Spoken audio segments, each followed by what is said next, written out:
This is Functional and Fabulous, the Omnichannel podcast, where we unbox tales of online retail and digital transformation. In this episode, we go deep into ancient e-commerce legend. And in fact, the first ever item ever sold on eBay was in the 90s, was a broken laser pointer. Ger is very interested.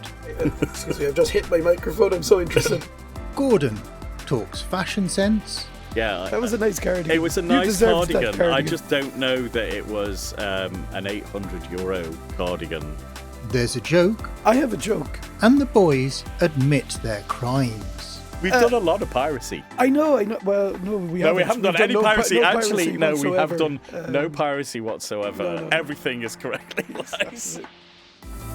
This episode of Functional and Fabulous is brought to you with pride by Studio 49, retail e-commerce experts, omnichannel growth consultants, and cut-through performance marketing specialists. Studio 49, where your digital retail success is built. So hello, I'm thrilled to introduce our guest today, Kirsty Keoghan, as the General Manager of Global Fashion at eBay.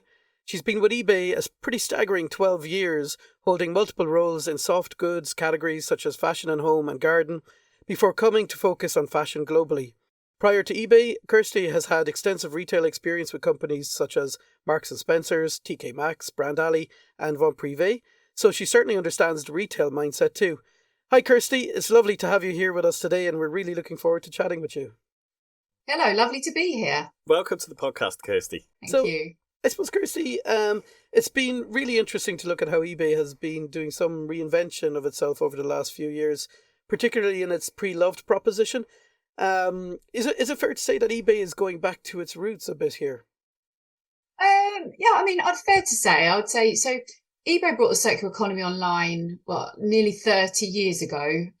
People will describe us as the OG of selling pre-loved and pre-loved fashion specifically. So we are one of the world's largest marketplaces, 134 million active daily buyers and 1.7 billion listings. So we are pretty big. And it was sort of founded on the principle that people are fundamentally good. And in fact, the first ever item ever sold on eBay was in the 90s, was a broken laser pointer. And that back in the 90s, that sort of goes to show that one person's junk is another person's treasure. And so we've been really focused on building trusted experiences for our customers being both our buyers and our sellers, because that's what the community of our marketplace is all about. And so what we've really been done is trying to take our role as the enabler, as driving the circular economy to sort of a new level. And so that means that we've been thinking about supporting our existing businesses, as well as like people that sell peer-to-peer, so you and I, to be able to come to eBay and sell inventory in all different kinds of conditions, so from new to repaired, and we've talked a lot about imperfect, particularly in fashion. And so this gives us like a real major advantage to help particularly brands and retailers when they've got excess inventory or overproduction, have a place that they're able to come and sell that inventory and really clearly tell our customers what that inventory is. I read an article during the week. It had the headline, "Stop dumping your cast-offs on us, Ghanaian clothes traders tell EU." And it kind of described the extent of the landfill generated as an environmental catastrophe. And there was a photograph with the article of an enormous mountain, like a huge mountain of textiles waste. And so I suppose what it was discussing was the possibility of the European-wide legislation to compel the fashion industry to help address this by introducing the extended producer responsibility regulation. And it feels to me like the world is absolutely more than ready for some new solutions by companies like eBay. How do you think, you guys fit into the picture to help out in this regard? Yeah, I mean, those images are horrendous, aren't they, right? So I think there are a few ways, right? So the mission that we are on is we don't own any inventory. We don't buy any inventory. The mission that we've talked about, we can come on to it later, but with our partnership with Love Island, for example, is how do we help people extend the life of their fashion items? And actually, it's not just fashion items, but that's the bit that I'm particularly focused on. And so what we're trying to do is make it really much easier for brands and retailers who their first focus might not be on pre-loved items or items that are not perfect. I get that. Their focus has been on selling new items. And so how can we take that heavy lifting out of selling, as I say, not new in season items for brands? And so there are multiple ways in which we have tried to do that. And so we've partnered with companies such as ACS and Reskinned in the UK, and they're both experts in being either able to buy like rental solutions, or they're able to take inventory that brands have. They can take it in directly from stores or from customers, so they can run take backs. That's what Reskin does. Mm-hmm. They take that in, they clean it, they grade it, they list it, and then they send that on to customers on eBay. And ACS does a similar thing. And actually, if that item actually can no longer be worn, they're able to repair that. So ACS are experts in repair. So it could be missing a button, or it could be a tear in it. Repair that and it's as good as new. There's no need for that to come to the end of its life. So what we try to do is work with partners like that are able to responsibly then recycle those items as well. So that deals with I would say the more immediate, like, I can't put this stuff into landfill or ship it into that pile outside of the UK to help brands take more responsibility. But one of the things, I don't know if you saw, that we announced just under 2 weeks ago that we are acquiring a company called Certilogo. Mm-hmm. Now, what we've been trying to do is tackle the problem further up the supply chain. And what Certilogo does is they provide almost like a digital passport. So it's a QR code. They're in over 500 million items already today. And so consumers can easily scan that. And at the moment, they authenticate those items. But what we're hoping to do is work with Certilogo to give brands an option to, could you relist that on eBay? So it's much easier for consumers, much easier for brands. But it also gives brands much more traceability and an understanding of what's going on with their items. And a lot of brands don't know what happens to their items after they've sold them to them when they were new. This is also benefits of working with people like Reskinned and ACS. They can provide back information to the brands to say, I don't know if you're aware, but if you come down to the warehouse, look, all these items, we've had all of these come back in a take back, or they're all broken, right? So these brands can perhaps address some issues that they might have in production that they otherwise would never have seen, because they're not getting involved in the second life of those items. Because in their first life, if there was a damage to the product or it was broken and it was outside of the returns period, they've just forgotten about it. They would be unknowledgeable about it. And so it's interesting, some of the buyers from the brands, when they've come down, they've found this so incredibly useful, this information, so that they can make different decisions when they're buying in the first place. It's also given them, it's also educated brands a lot more about the componentry that goes into items. So you might say, oh, I've got a cotton t-shirt that can be recycled. But actually, if you've added something on it that can't be recycled, something polyester or, something man-made, actually, it's really hard for anyone to then recycle that item. And so thinking about how they produce more responsibly in the first place has also been really useful. Because, when you see it in front of you, you go, right, oh, I know it's made of cotton, but it can't be recycled in the way that I thought because I've added X, Y, or Z to that item. Yeah, it seems kind of almost obvious, but also so easy. As soon as you add on a few sparkles or some glitter, all of a sudden you've made this product non-recyclable. The take back solution it sounds so elegant. This idea, and every time I speak with anybody about the extent of returns in women's fashion, to a customer, let's say a person who's not involved in e-commerce, they're always staggered and stunned by the amount of returns that are in that business.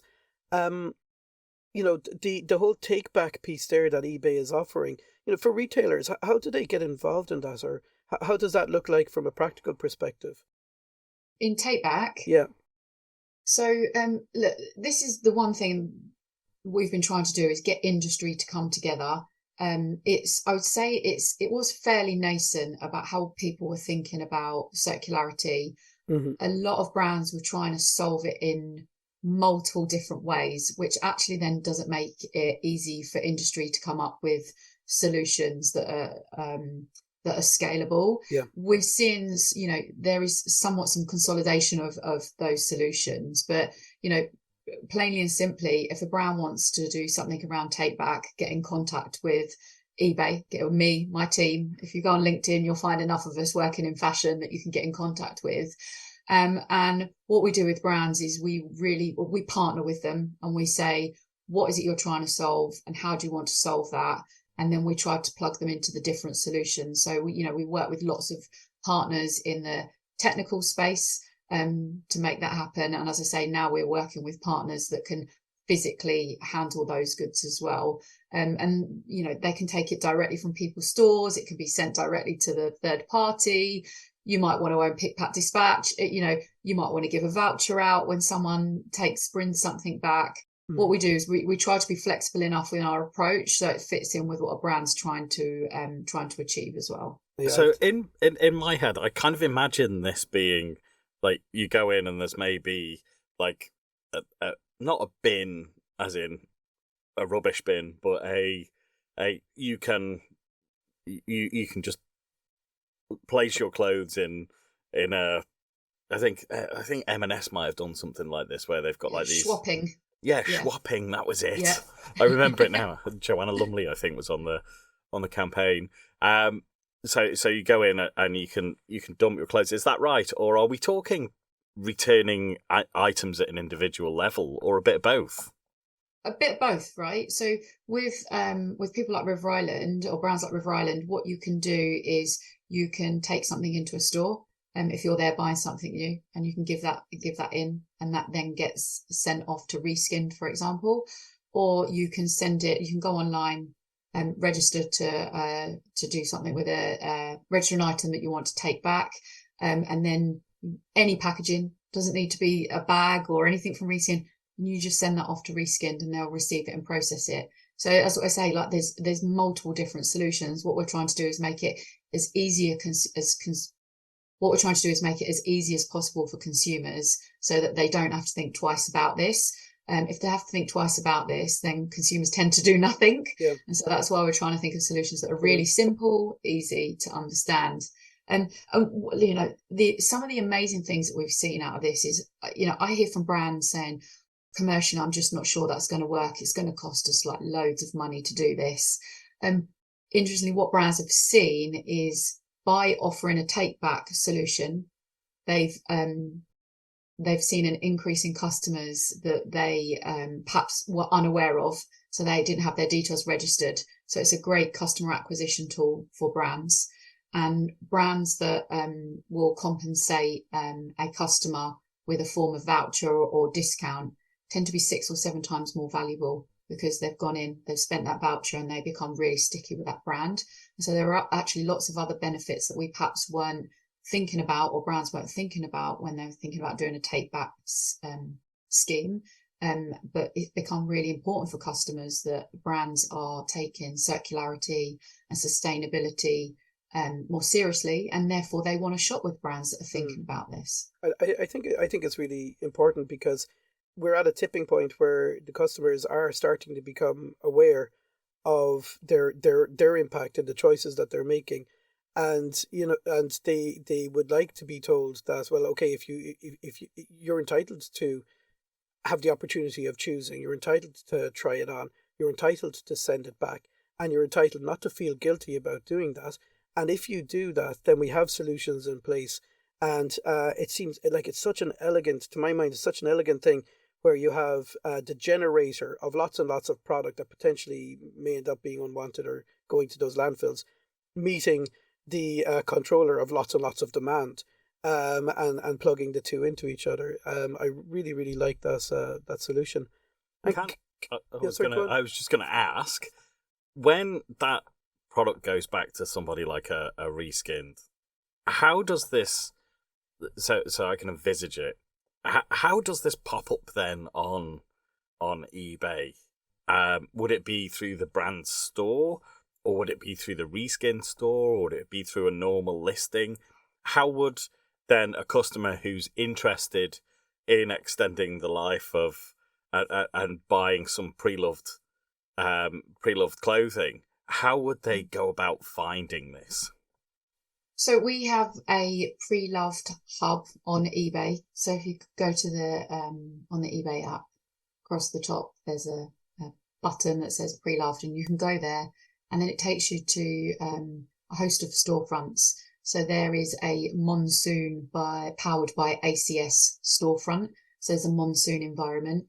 And then we've got a River Island powered by Reskinned. So that, you know, they form partnerships with the brand, and then they sort of set up their own shops on eBay on behalf of the brand. So it really takes the heavy lifting out of this for a brand. But the customer can still get that brand experience, right? For the brands that they love. So if you love River Island, you can go and immerse yourself in pre-loved River Island. Yeah, that's it. You come to the River Island storefront, click in, and then you're surrounded, or you click in and you can shop everything River Island pre-loved. Fabulous. Love this. Yeah. Did you you ran a campaign during Black Friday as well last year? Was it the Better Than You campaign? Yeah. So we made a decision last Black Friday, actually based on customer feedback. So what we were hearing when we surveyed our customers, which we do all the time, Black Friday is typically a period around overconsumption. And our customers have said to us that they want to try to make better decisions when purchasing more responsibly during that Black Friday period. And actually sustainability, buying refurbished or pre-loved, is really important. So we made a decision as a business that during the Black Friday period, in any of our marketing assets or anything you saw on site, we would only feature pre-loved, imperfect or refurbished items. So that was across home and garden, it was across electronics, it was across fashion. And I think we are the first retailer ever to do that over such a key trading period.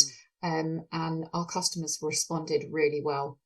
Our brands also loved it because it gave them an outlet for that amazing inventory that they could put in front of their customers as well. Really, a really powerful message. And you know, when you said that the customers responded really well, how did you measure that? What was what kind of response did you see? So we compared it to previous Black Friday periods. I mean, there's been a lot of turbulence over Black Friday, hasn't there, with COVID and all sorts. And also in line with sales, right? With any other organisation, you know, it's how many people are clicking on the banners. Therefore, you know, how interested are our customers in this? And then who goes on to convert and make a purchase? So there are some items we struggle to keep up with, right? Because that's the nature of having refurbished, you know, don't have infinite amounts. So what was interesting, we had to really think about trading our business very differently, because we didn't have thousands and thousands and thousands of individual items backed up, but we needed to have either something similar. And so we had to really flex how we thought about trading our business throughout that period. But it was, for us, it was exciting. I love being in the office and around the team during periods like that, because it is really exciting to see, you know, all of the work that we've been doing with brands and our sellers. It comes to life in that real key trading period and sets us off in the run up to Christmas as well. Did you see lots of luxury fashion getting snapped up during that period? Yeah, I mean, yes, definitely. So we authenticate luxury sneakers. So sneakers over £100, watches over £1,500, handbags over £500. And what we saw is people, it's not just about it's not just about the actual price point. Customers are looking for better value. So totally appreciate that cost of living crisis has really hit some people harder than others. It's much more broader now that people have just got less money to spend. So what we need to do is put great value options in front of our customers based on different price points. So again, we've changed the way that we think about, it's not just a discount, it's an actual price point. But interestingly, there are lots of people still looking for better value in luxury items. So the categories that I mentioned, people still want to go and treat themselves. It's Christmas, it's still a gifting time. And that actually doesn't remain around Christmas. It's generally people are looking, how can I make a saving on some of those luxury items? And when you come to eBay, I think, we had our Love Island launch last night, and Amy Bannerman, she had rails of amazing finds that she'd found on eBay of things that are going to be going into the villa next weekend. And people are so surprised about the condition, the brands that you can find, and then what great value it is. And so people don't feel the need. It shows people you don't need to go in and always have to spend like loads and loads of money on things. You can still get designer items at really great value. And just so I'm clear, one of the great things about eBay early doors was this whole you could find these even like unusual items or obviously the luxury items, but there was always this concern about, are you getting the real deal? So eBay now are going through this authentication process. I can imagine that's a very time intensive kind of a thing. Do you guys see a role for AI in this kind of area? How are you doing the authentication? Actually, the authentication should feel no different, apart from just give you complete confidence. Mm-hmm. So when you buy any of those items, I said, so sneakers, watches and handbags, and actually jewelry in the US and trading cards, what happens is you have there's a blue tick to say it's authenticity guaranteed. Yep. And so imagine I'm selling a handbag, and Ger, you come and buy my handbag. Instead of shipping it to you, I just ship it to the authentication center. And then we have experts there that look at your item, check, is it what Kirsty said she was going to send you firstly? Is it the color that I said I was going to send you? So is it as described? Mm-hmm. And then is it authentic? So our independent authenticators review that, and then they're able to send it on directly to you. Ger, say you were to receive that and you're like, oh, actually, it doesn't suit me, that handbag, I want to send it back. That item, if a seller offers returns, goes back through the authentication center. So there's protections both ways. And so it sounds like that's actually quite a long process, mm-hmm. but items come in the morning, they're out by the evening. So actually that peace of mind is really important for customers. So it doesn't take longer. Yeah. The comfort of knowing that what you're getting is the real deal, I think. Yeah, for the seller too. And until you'd mentioned that fact, I never even thought about the return. But of course, if you're returning something because you don't like it, then you need to protect the seller that they're not swapping out I don't know if you sell many Birkins, but they're not swapping out a Birkin going back Birkin and forth. for a brick. Yeah, no. I'm sure it's been attempted. I'm sure you've caught people. I mean, yeah, we've seen lots of things, but for me, like this is such the brilliant thing about brilliant thing about authenticity guarantee, that it protects both ways, mm-hmm. As well, and it just gives people that peace of mind about parting with their cash on eBay and knowing that they're trusted both ways. Can you give us an idea of what the authentication centre looks like? I've got a vision in my head of this big warehouse, hundreds of people opening boxes, checking things. Am I thinking right there? I mean, I love a warehouse, and I love going to Me too, same. It's rooted in me from being a buyer. Yeah, do you know what? It's really interesting. There's like really different environments. So it's a, undisclosed location, but it is a big warehouse, but it's sort of split up, very highly secure. It's not got eBay written on it or anything like that. And you, once you've gone through all the security checks to get in the building, the first part of the building that you walk into, we've got the sneakers. They're going up on conveyors up to the authenticators. It's very high tech. And then there's loud music playing. There's like loads of really cool authenticators, like sniffing the trainers, doing exactly what we've said that they do. So it goes through a multi-point inspection, and that's run by the SneakerCon team, who are experts in authenticating sneakers. but actually then you start to go into, there's another room through another door. So you sort of like get into the core of the building, which is where we have our handbag authenticators. So it's, it comes in, it's all caged, it's really highly secure. It's much more sterile as well. They're wearing the gloves like they do in the adverts, because we want to make sure that when we receive those items, we are treating them with the respect and care that they deserve. And then you go into a further like vault where we have our watches authentication, and there's some really, really high tech equipment in there. There's drawers of all the different dials and bezel, to make sure that we're authenticating each individual band appropriately.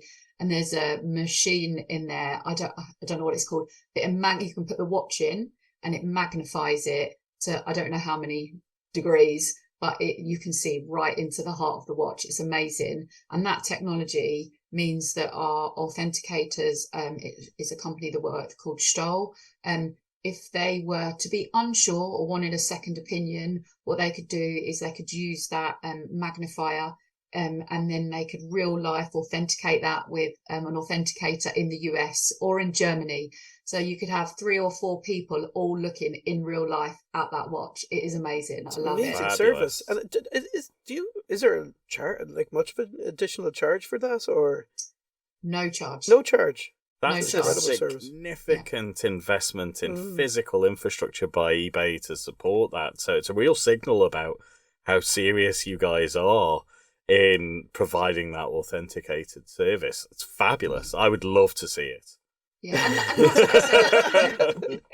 everyone wants to come, but it's like top secret. Can't give it. And you know what? Like in all seriousness, as I said at the beginning, everything that we do is rooted in how do we provide the most trusted service for our customers. And the reason why lots of people do want to come to the authentication centre, like some people have been lucky to come and see it.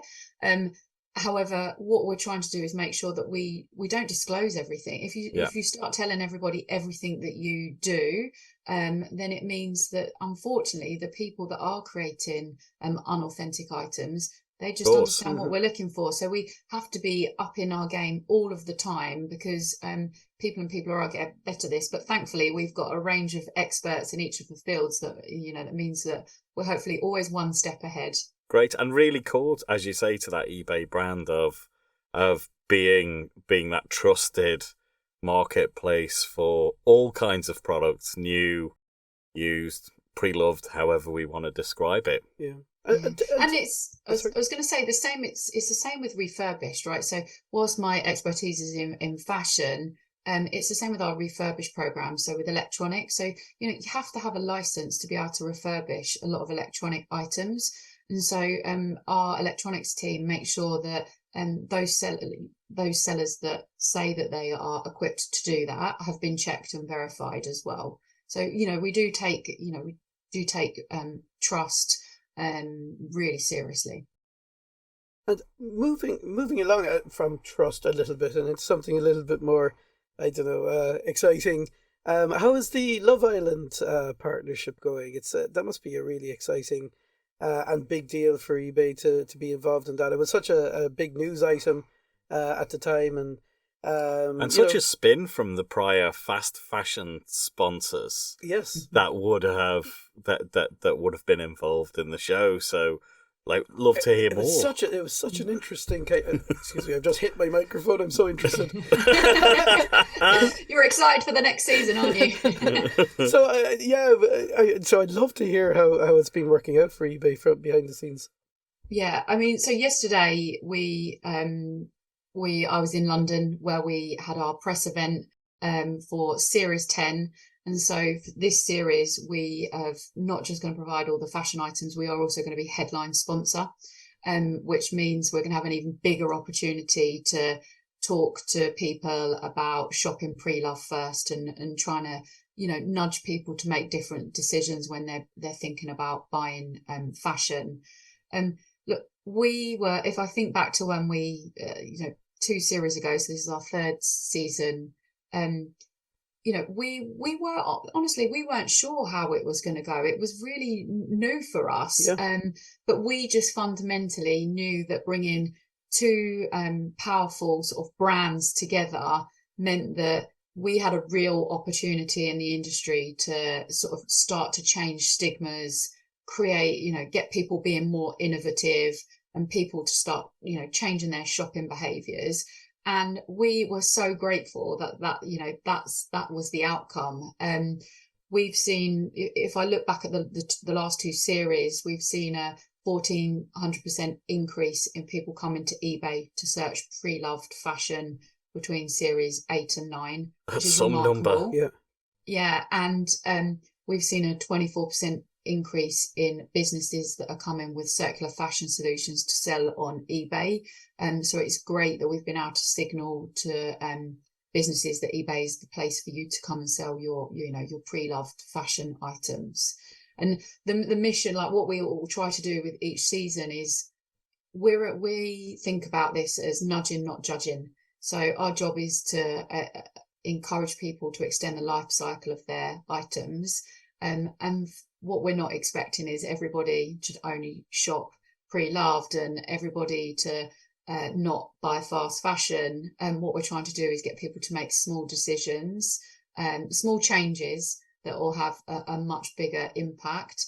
And the stat that I always find overwhelming is if each month, instead of buying a new fashion item, you bought a pre-loved fashion item in the UK, that could prevent 6,000 tonnes of textile waste going to landfill.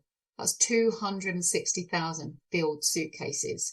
That's just by making one change to what you're doing each month. And so, when people think, about making changes, I always say, just make one small change, because actually if everybody collectively does that together, it makes a real difference. And our mission for this season is hot off the press, is putting a stop to single wear summer.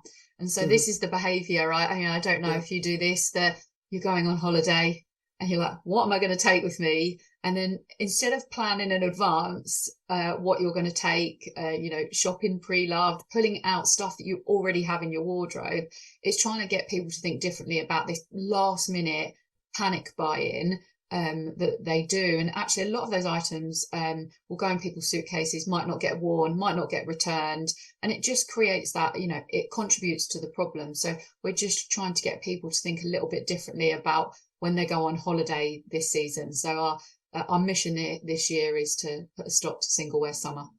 Great, I love it. I love the kind of it was a value I came across during the week in another business. It was aim big and act small. Have the dream and make all of the little steps, and know that the little steps have to be made. It sounds like a really exciting time for eBay in general, and I'm sure for you it must be really gratifying, because eBay, I suppose, when I was growing up, we'll say, with eBay, it was the place that my brother bought secondhand cars, my father got some tools, you got an old lamp, that kind of stuff. So it must be very gratifying for you, as a general manager for fashion globally, to see this kind of a reinvigoration and a new energy in these categories, that we're talking about. I mean, look, I think this is the biggest thing to have happened in the fashion industry since I've been in it. Apart from if you look back into the digital age, when everybody went online, like the legislation that is coming in, or hopefully will come in, that ensures that brands need to take more responsibility. And all of us as individuals take more responsibility, I think, is the biggest thing that brands and retailers have had to think about, particularly in fashion. And I think it's, when you look back to those pictures of, thousands and millions of fashion items, I think this is exactly the right way, the way that we're going. And what's exciting for me is thinking about the innovation that is in this space. So, I mean, Ger, you mentioned AI. But there's lots of innovation happening in this space, and it's coming through in different forms through different people that perhaps hadn't thought about working in the fashion industry. So we launched a circular innovation fund in September last year, because what we're finding is there's loads of businesses that have got amazing ideas, but they're perhaps not big enough to go to some of these bigger brands. And so what we wanted to do was really turbocharge their businesses' growth so that they were, more scalable solutions. So is it around repair? Is it the dye that they use in production? So we launched our Circular Innovation Fund to really do that. And, we had over 500 businesses apply for the fund. We then got it down to 6 finalists. We had one winner, which was the Seam, that provides repair services or alteration services. So again, another option for you to alter some of the stuff that you have in your wardrobe. And this is, for me, this is what's so exciting, that we're coupling fashion and innovation and just thinking really differently. And so it's it's like a proud moment to be able to work for a company like eBay that is really trying to drive the agenda here and pull the industry together, so that we do make this easier for brands and retailers, for sure. I think that the thing I'm taking away from today is the work that eBay's been doing ahead of any legislation, using really innovative marketing. The marketeer in me is particularly impressed with how you've taken a sponsorship asset like Love Island and used that to create a new marketplace attracting both buyers and sellers. And for a brand like eBay that I would have grown up with, there's such a thing as a heritage internet brand. I don't know. I think you've just coined it. No, we'll take it. But to see this and to see eBay at the forefront of this is just great to see that continued innovation on so many levels. And we've talked about infrastructure, and we've talked about marketing, and we've talked about connecting customers, and we've talked about doing good to the planet. So there's a huge amount in that. There really is. Thanks so much, Kirsty, for taking the time to speak with us today. We definitely feel energized. It's really I really I like this heritage internet brand concept. I think you've coined that now. But it's lovely to see eBay kind of with that, with the new dress on, basically. So it's lovely and thanks so much for taking the time to speak with us today, Kirsty. Thank you so much, Kirsty. It's been an absolute joy. Thank you for having me on the podcast. That was really interesting. Kirsty's a great person to talk through the things that are going on at eBay. Loads of surprises in there. Loads of things that appeal to me. Loved it all. We love this. I really enjoyed this idea. Well, my own idea of you had the heritage brand, but I feel like eBay is put on a new dress. Got spruced up, got some of that pre-love fashion, a Birkin bag, the whole lot.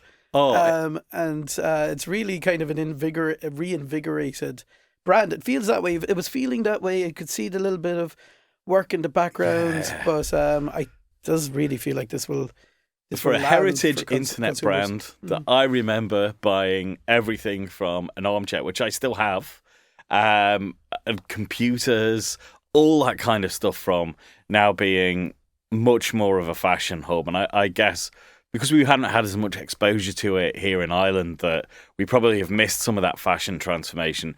But just listening to the investments that they've made in capability, partnerships, infrastructure, marketing, just so much innovation going on there. I think it was just really wonderful to listen to the things that have been achieved, and they are going to achieve. And it's great. I love this idea of, here is a large problem that is being, a large problem that's being produced, such as the kind of, what do we do with our returns, or what do we do with the product that's damaged? And it's a major issue for people, and for brands and for retailers. And then we've got this business, which is obviously like enormous scale, huge demand available to us, a lot of traffic coming to that business and so on.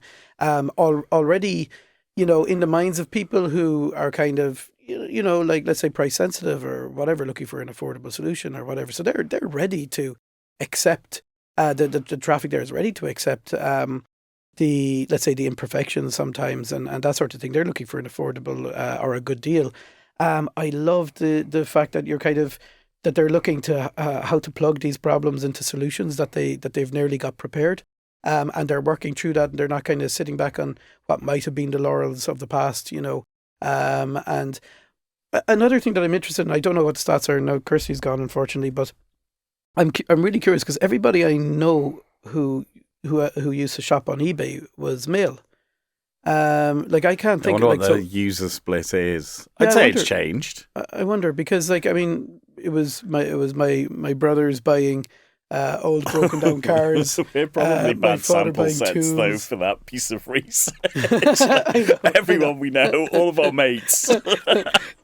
My two brothers, I have researched them in depth. After 45 years, I can now say that they definitely buy from eBay.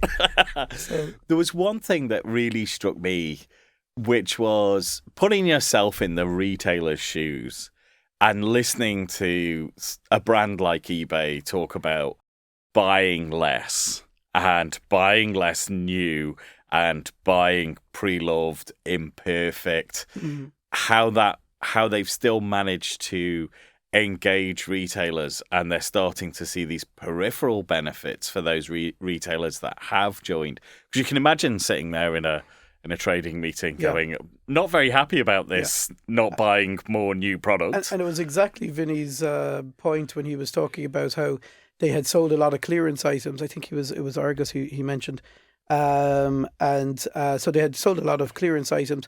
They were delighted. Vinny and his team were partying and drinking it up as a result of a good outcome.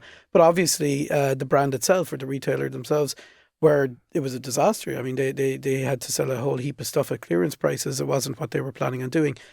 But at the same time, you've done this. You've written P&Ls where you've had to factor in your returns rate. Yep. Almost as like, this is nearly in write-off territory. Yep. So, I mean, you're basically looking at this and saying, right, well, here's my returns rate, and what is the rate that I'm going to recover that return? Yep. And if you're able to take that kind of information and attempt to do that recovery through a system, through something like eBay, you can sell, and we all know this. You can sell product that is tens of seasons out of date. Stuff that people, you would think, no, like what's one person's rubbish is another person's treasure, that sort of thing. So you can definitely clear your stock room with the likes of eBay. So it's a great way to deal with that inventory. I think the way that they have dealt with potential pushback, because really no buyer wants to buy less. If you go and ask any buyer, they always want a bigger open to buy budget, right? Because they want to buy more stuff, and that means that they've got to sell more stuff. So to be able to bring retailers on board is great. And then to your point about how do you deal with your returns? Say you're in women's fashion, you're getting 35% of your product back, or even higher in some instances. And you've got some that's never been touched, never been worn, brand new with tags, can go straight back on sale. You've got some that's going to need to be steamed, could go back on sale, and then a significant amount of it that will never go back on sale because it's unsaleable and it's uneconomical to then challenge the return. Or you're just up the walls at Christmas time, trying to get stuff out that you don't have time to process the stuff that's coming back in again. Or if it gets lost. Or if your price point is so low that it's completely uneconomical for you to even accept a return back in because it costs so much, which kind of makes the case for buying less and buying better, so that you're buying things that will last you, and then once you're finished with that, it can go off and that can be good for somebody else, which I think is a nice way to think about fashion. As somebody that buys way too much. Okay. Did you ever get that cardigan? No, I didn't ever buy that cardigan. You should go on eBay and see if you can find it. I probably am going to Yeah, that was a nice cardigan. It was a You nice deserved that cardigan. I just don't know that it was an €800 cardigan. Oh, that was a piece. It was certainly was. If it ever does turn up on eBay, I'll grab it and I'll wear it for one of the podcast recordings. Ah, very good. I have a joke. Go on. Have I told this joke? Hold on. But I feel like we need a touch of piratism in this. So another one. What is a pirate's favorite statistical programming language? Arr!